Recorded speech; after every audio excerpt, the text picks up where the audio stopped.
الدین الخالص. اعوذ باللہ السمیع العلیم من الشیطان الرجیم. بسم اللہ الرحمن الرحیم. ثم جعلناک علی شریعۃ من الامر فاتبعها ولا تتبع اهواء الذین لا يعلمون. برادران اسلام، معزز حاضرین، بزرگوں اور دوستوں،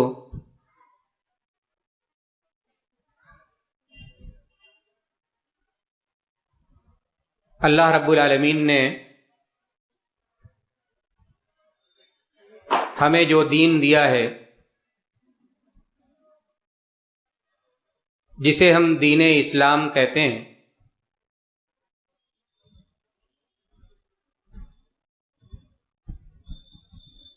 یہی دین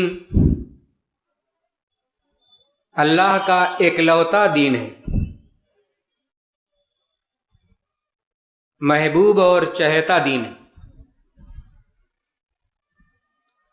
اس دین کے علاوہ اللہ دوسرا کوئی دین پسند ہی نہیں کرتا. ان الدین عند اللہ الاسلام. دین کے نام پر اللہ کو اسلام ہی چاہیے. اسلام کے علاوہ کوئی اور دین ہے تو اللہ کے ہاں اس کی کوئی قیمت نہیں. وَمَن يَبْتَغِي غَيْرَ الْإِسْلَامِ دِينًا فَلَن يُقْبَلَ مِنْهُ وَهُوَ فِي الْآخِرَةِ مِنَ الْخَاسِرِينَ. فرمایا اللہ رب العالمین نے کہ جو اسلام کے علاوہ دوسرا دین پسند کرے گا فَلَن يُقْبَلَ مِنْهُ، وہ دین قبول نہیں کیا جائے گا. اس دین کے نام پر وہ جو کچھ بھی کر ڈالے، اللہ کے ہاں اس پر وہ اجر و ثواب نہیں پائے گا. حضرت عبداللہ بن عباس رضی اللہ تعالی عنہ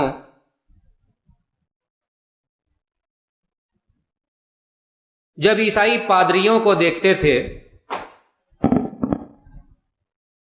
ان کے راہبوں کو دیکھتے تھے،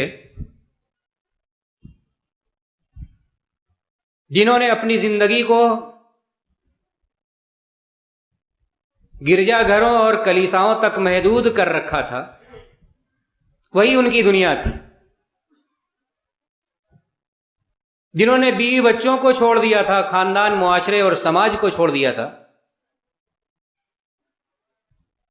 اور سب سے کٹ کے صرف اللہ کے لیے اپنے آپ کو وقف کر دیا تھا. حضرت عبداللہ بن عباس رضی اللہ تعالی عنہ جب انہیں دیکھتے تو رونے لگتے.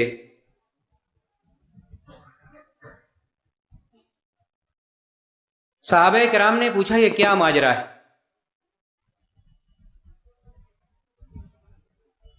اس رونے کے پیچھے کا کیا قصہ ہے؟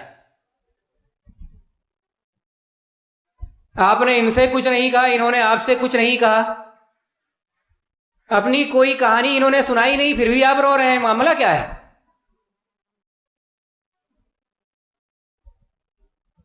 کہا معاملہ یہ ہے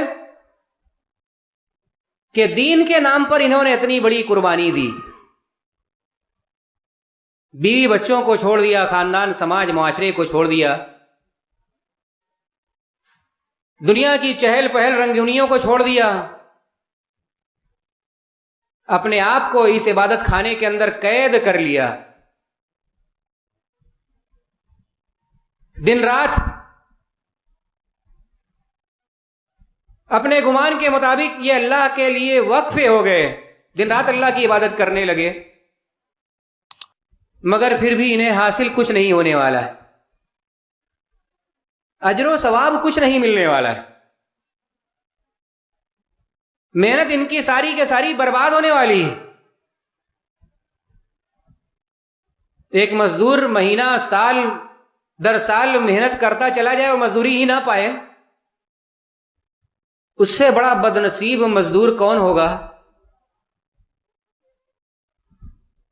حضرت عبداللہ بن عباس رضی اللہ تعالی عنہ نے فرمایا کہ یہ وہی مزدور ہیں، زندگی مزدوری میں کٹ رہی ہے مگر مزدوری ان کو ملنے والی نہیں۔ کیوں؟ اس لیے کہ یہ عبادت، یہ ریاضت، یہ قربانی سب اسلام کے طریقے کے مطابق نہیں، اسلام کی قربانی نہیں، اسلام کے راستے پر نہیں۔ وَرَهْبَانِيَّةً ابْتَدَعُوهَا مَا كَتَبْنَاهَا عَلَيْهِمْ إِلَّا ابْتِغَاءَ رِضْوَانِ اللَّهِ فَمَا رَعَوْهَا حَقَّ رِعَایَتِهَا۔ قرآن کریم میں اللہ رب العالمین نے فرمایا وہ رہبانیت اور ترک دنیا جسے ان لوگوں نے اختیار کر رکھا ہے، اللہ نے اسے ان کے لیے مشروع نہیں فرمایا تھا۔ رہبانیت کا دین ان کو دیا نہیں تھا، انہوں نے خود سے اختیار کر لیا ہے، منمانی کی ہے۔ انسان اللہ کی وحی سے بے نیاز ہو جائے، اللہ کی شریعت سے بے نیاز ہو جائے، اللہ کی کتاب سے بے نیاز ہو جائے اور اپنے علم کے مطابق، اپنے گمان کے مطابق وہ چاہے جتنا بھی اچھا کام کرنے لگے، اس کام کی اس کو قیمت نہیں ملے گی، مزدوری نہیں ملے گی۔ وہ کام اللہ رب العالمین کے ہاں کوئی وزن نہیں رکھے گا۔ اسی لیے حضرت عبداللہ بن عباس رضی اللہ تعالی عنہ انہیں دیکھ کر رونے لگتے تھے۔ جتنی بڑی بھی نیکی ہو، جتنا بڑا بھی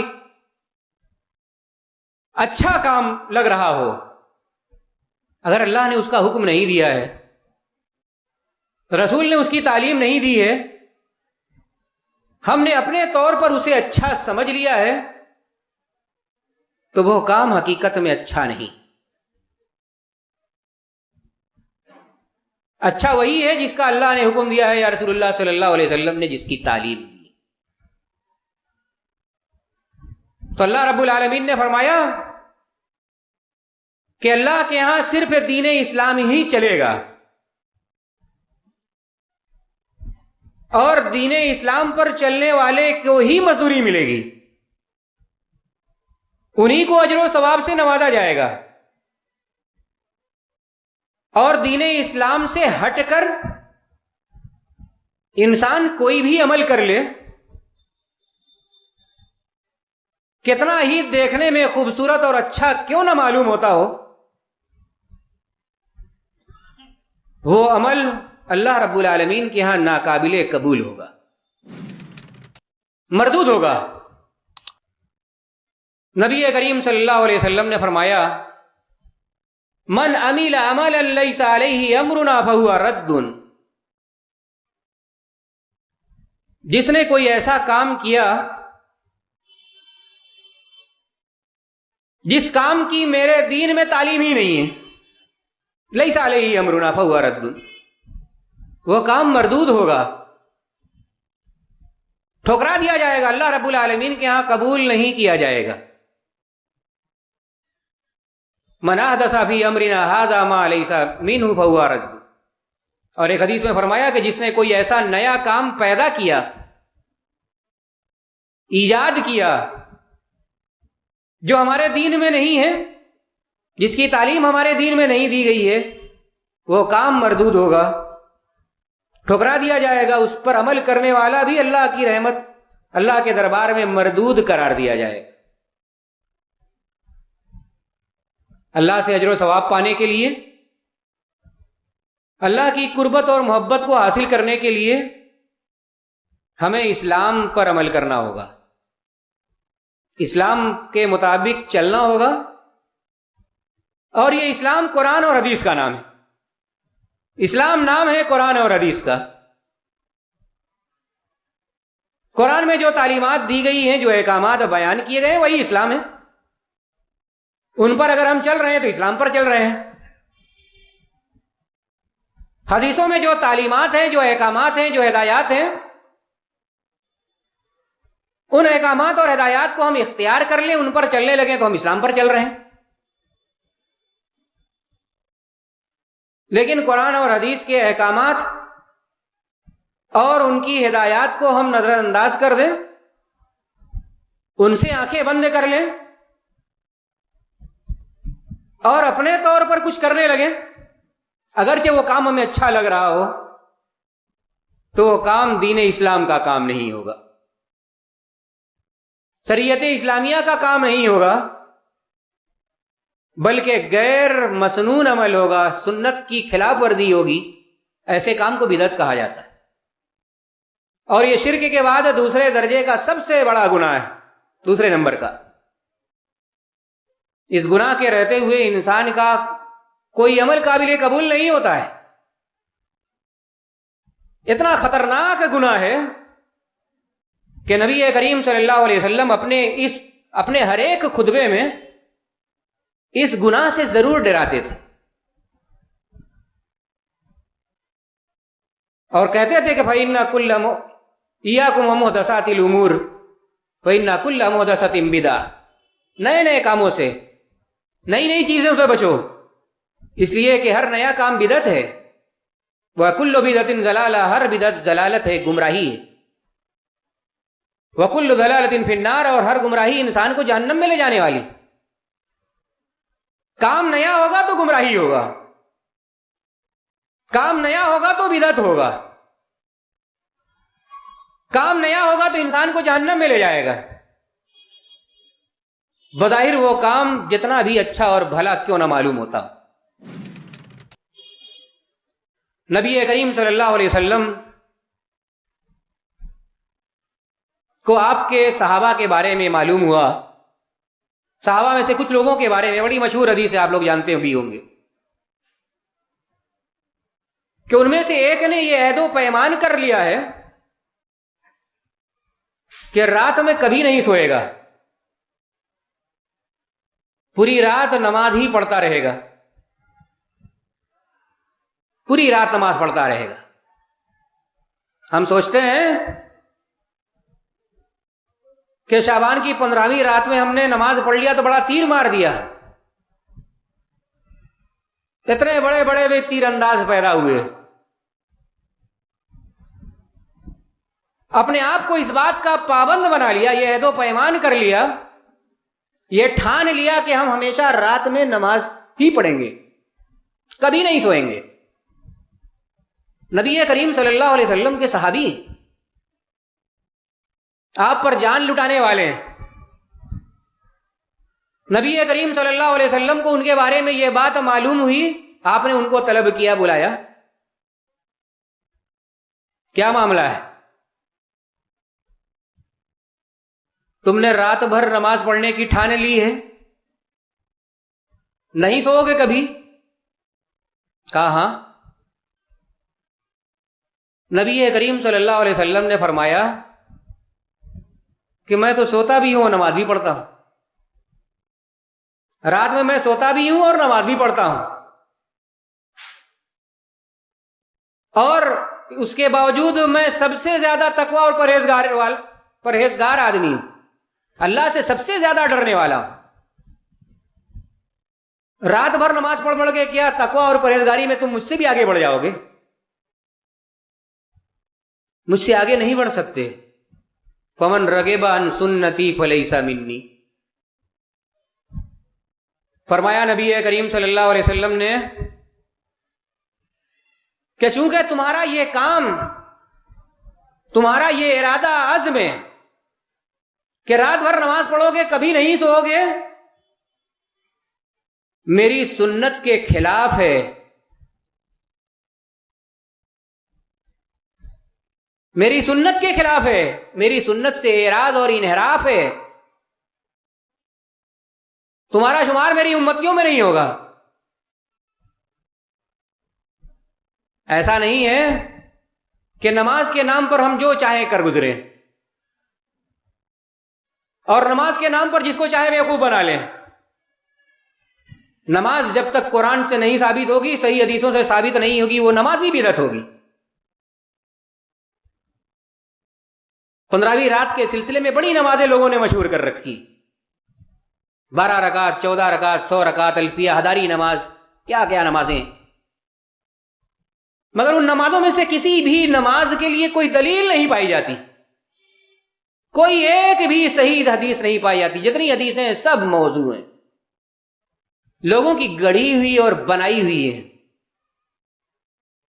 افسوس ہے علماء پر جو آج کی رات سے متعلق جو نماز کی حدیثیں ہیں ان کے موضوع ہونے کو جانتے پھر بھی بیان نہیں کرتے. حدیثیں بیان کر دیتے، یہ نہیں بتاتے حدیثیں گڑھی ہوئی ہیں، اصلی نہیں ہے، نقلی ہے، ڈپلیکیٹ ہے، یہ نہیں بتاتے. نبی کریم صلی اللہ علیہ وسلم نے فرمایا من کذب علی متعمدا فلیتبوأ مقعدہ من النار. جو جان بوجھ کر میرے بارے میں جھوٹ پھیلائے، میری طرف جھوٹ بات منسوب کر دے، ٹھکانہ اس کا جہنم ہے. ہم نے کوئی موضوع حدیث سنا دی، گڑھی ہوئی اور بنائی ہوئی حدیثیں سنائی، اور ہم نے انہیں یہ نہیں بتایا کہ یہ حدیث موضوع ہے، بناوٹی ہے، گڑھی ہوئی ہے، تو گویا ہم نے اپنے لیے جہنم کا گڈھا کھود لیا. گڑھی حدیث بتانا ہے، موضوع حدیث سنانا، تو یہ وضاحت کے ساتھ سنانا ہوگا. وضاحت نہیں کرتا تو اس کا مطلب دین کے نام پر دھوکہ دے رہا ہے، دین کے نام پر فراڈ کیا جا رہا ہے، بلیک میلنگ ہو رہی ہے.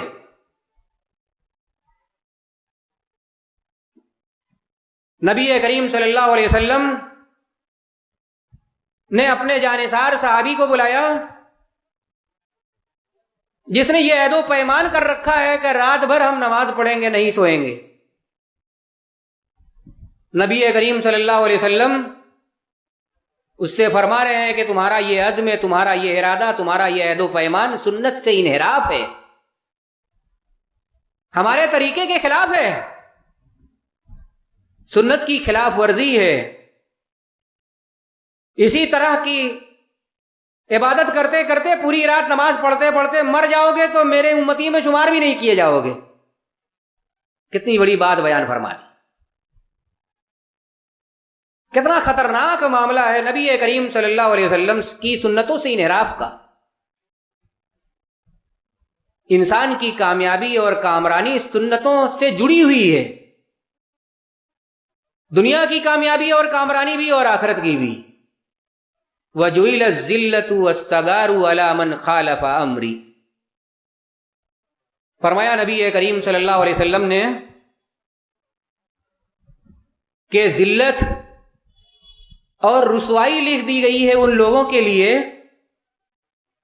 من خالف امری، جو میرے دین کی مخالفت کریں، میرے طریقے کی مخالفت کریں، میرے راستے پر نہ چلے، ان کے لیے اللہ رب العالمین نے ذلت لکھ دی ہے، رسوائی لکھ دی. تو کامیابی اور کامرانی کے لیے، اللہ سے اجر و ثواب پانے کے لیے اور اللہ کی محبت اور قربت کو حاصل کرنے کے لیے یہ ضروری ہے کہ انسان اسلام پر چلے، دین اسلام کو مانے، منمانی دین کو نہ اختیار کرے. آج کے اس دور کا بہت بڑا المیہ یہ ہے کہ ہم اسلام کا نام لیتے ہیں مگر منمانی دین پر چلتے ہیں، دین اسلام پر چلتے نہیں، منمانی دین پر چلتے ہیں. دین اسلام میں ہر دن اور رات میں 5 نمازیں ہم نہیں پڑھتے، ہفتے کی 1 نماز پڑھ لیتے ہیں، سوچتے ہیں کہ دین اسلام پر عمل کر رہے ہیں. یہ دین اسلام تھوڑی ہے، یہ منمانی ہے، یہ دین اسلام نہیں ہے. نبی کریم صلی اللہ علیہ وسلم کو ایک اور صحابی کے بارے میں معلوم ہوا کہ انہوں نے یہ عہد و پیمان کر رکھا ہے کہ وہ ہمیشہ روزہ رکھیں گے. کبھی افطار ہی نہیں کریں گے. کوئی ایک دن بھی ان کا بغیر روزے کے نہیں گزرے گا. کتنی بڑی عبادت ہے، کتنا بڑا اجر و ثواب کا کام ہے روزہ رکھنا. نبی کریم صلی اللہ علیہ وسلم نے فرمایا کہ جس نے ایک دن روزہ رکھ لیا اللہ کے راستے میں، اللہ رب العالمین جہنم کی آگ کو اس سے 70 سال دور کر دیتے ہیں. ایک دن. من صام یوما فی سبیل اللہ بعد اللہ عنہ نار جہنم 70 خریفا. 70 سال دور کر دیتے ہیں. آپ کے اس ساتھی نے اس بات کا عہد و پیمان کیا ہے کہ پوری زندگی بھر روزہ ہی رکھے گا، کبھی ایک دن بھی بغیر روزے کے نہیں گزارے گا. نبی کریم صلی اللہ علیہ وسلم کو معلوم ہوا تو آپ نے اس کو بلایا، اس سے پوچھا کیا تم نے اس طرح کا عہد و پیمان کیا ہوا ہے؟ زندگی بھر روزہ رکھنے کی تم نے ٹھان لی ہے؟ نے کہا ہاں. نبی کریم صلی اللہ علیہ وسلم نے فرمایا لیکن میں تو پوری زندگی روزے سے نہیں گزارتا، کبھی روزہ رکھتا بھی ہوں اور کبھی نہیں بھی رکھتا. تو میری سنت تو یہی ہے کہ کبھی روزہ رکھا جائے اور کبھی نہ رکھا جائے. اور تم پوری زندگی ہر دن روزہ رکھنا چاہتے ہو، اس کا مطلب مجھ سے آگے بڑھنا چاہتے ہو. ایسا نہیں ہو سکتا. انی اخشاکم للہ واتقاکم، میں تو تم سے کہیں زیادہ اللہ سے ڈرنے والا ہوں، اللہ کے لیے تقوی اور پرہیزگاری اختیار کرنے والا ہوں.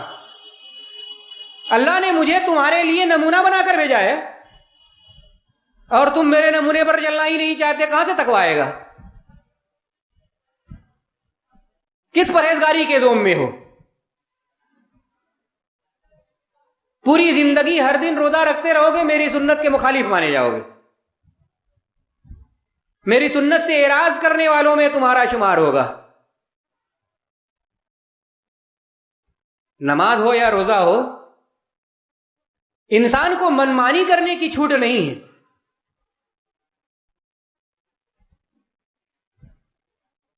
کہ وہ جتنی چاہے اس میں منمانی کرنے لگے، یہ چھوٹ نہیں ہے. شریعت نے پابند زندگی دی ہے، پابند بنایا ہے، زندگی کا نمونہ دے دیا ہے. اسی پابندی کے ساتھ ہمیں زندگی گزارنی. اس پابندی کو ہم نہیں مانیں گے تو گویا ہم اسلام سے ہٹ رہے ہیں، اسلام کو چھوڑ رہے ہیں.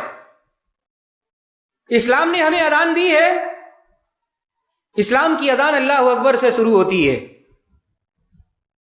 اگر ہم اپنی اذان اللہ اکبر سے شروع کر رہے ہیں تو اسلامی اذان ہے. لا الہ الا اللہ پر ختم کر رہے ہیں تو ہماری اذان اسلامی اذان ہے. لیکن اگر ہم اپنی اذان کو اللہ اکبر سے نہیں شروع کرتے، صلاۃ و سلام سے شروع کر دے رہے ہیں، اعوذ باللہ اور بسم اللہ سے شروع کر دے رہے ہیں، تو اس کا مطلب یہ ہوا کہ ہم اسلامی اذان نہیں دے رہے ہیں. وہ اذان نہیں دے رہے ہیں جو حضرت بلال کو نبی کریم صلی اللہ علیہ وسلم نے سکھائی. جو دور نبوت میں جو اذان دی جاتی تھی وہ اذان ہماری نہیں رہ گئی. خلفائے راشدین کے زمانے میں جو اذان دی جاتی تھی وہ اذان ہماری نہیں رہ گئی. اللہ رب العالمین نے یہودیوں کے سلسلے میں فرمایا یحرفون الکلم عن مواضع. ان کی ایک بیماری یہ ہے کہ وہ کلمات میں ہیر پھیر کرتے ہیں، دین میں پھیر بدل کر دیتے ہیں. جو چیزیں پسند آتی ہیں اس کو اختیار کرتے ہیں، جو پسند نہیں آتی اس کو نکال دیتے ہیں. جو پسند کی چیزیں ہوتی ہیں اس کو دین میں داخل کر دیتے ہیں. ہمارے دین میں اس سب کی گنجائش نہیں ہے. الیوم اکملت لکم دینکم واتممت علیکم نعمتی ورضیت لکم الاسلام دینا. فرمایا نبی اللہ رب العالمین نے کہ یہ دین ایک دم کامل اور مکمل ہے، اس میں گھٹانے بڑھانے کی کوئی گنجائش نہیں. فجر کی نماز اگر شریعت نے 2 رکعت ٹھیک سے کر دی ہے، کوئی 3 نہیں کر سکتا. 2 کے بجائے 1 بھی نہیں کر سکتا. گھٹانے بڑھانے کی کوئی گنجائش شریعت نے باقی ہی نہیں رکھی.